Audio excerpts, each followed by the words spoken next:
चलो। शेल से बचने के लिए मास्क भी लगाया, ग्लासेस भी लगाए हैं और इस्लामाबाद पुलिस की जानिब से मुसलसल शेल फायर किए जा रहे हैं, क्या कहेंगे इस बारे में? देखें, बड़ा पुरअमन एहतजाज था हमारा, और ना हमारा कोई इस्लामाबाद एंटर होने का इरादा, ना हमारा कोई ऐसे का मकसद था। तो अब कहने का मकसद ये है कि अगर पुरअमन एहतजाज पे अगर आप हमला करेंगे, शेलिंग करेंगे, तो उसमें हमारे जज्बे कम तो नहीं हो सकते, हमारा जज्बा बढ़ना है। और जितना आप शेलिंग कर रहे हैं उतना हमारा जज्बा बढ़ रहा है। हमारे मुख्तसर सा मुतालबा है कि इम्पोर्टेड हुकूमत से जितनी जल्द अज जल्द जान छुड़ाई जा सके, छुड़वानी चाहिए। और जो कल खान साहब पे हमला हुआ उसकी तहकीकात की जाए, जो खान साहब के तहफ़्फ़ुज़ात हैं उनको दूर किया जाए और नए इलेक्शन करवाए जाएँ।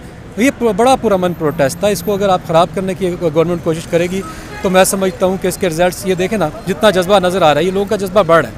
अच्छा, रावलपिंडी और इस्लामाबाद आपस में टकरा रहे हैं आपस, क्योंकि इससे पहले इससे हिस्ट्री में कभी ऐसा नहीं हुआ। कोई टकराव नहीं है, हम पिंडी के दूध में खड़े हैं, आप ये देख सकते हैं। हम तो आगे गए भी नहीं है, बिल्कुल ये आगे भी पिंडी के दूध है, जहाँ पे आप ये देख रहे हैं, जहाँ हमारे वर्कर्स खड़े हुए हैं, ये सब पिंडी का इलाका। हम तो इस्लामाबाद जा ही नहीं रहे, ना हमारा इरादा है हमने इस्लामाबाद जा क्या करना है। पार्टी की कॉल है पूरे पंजाब में, पूरे पाकिस्तान में करें, वहाँ पे तो कोई इस्लामाबाद नहीं है। तो मकसद होता अगर इस्लामाबाद में एंटर होने का, तो कॉल इस्लामाबाद एंटर होने की होती।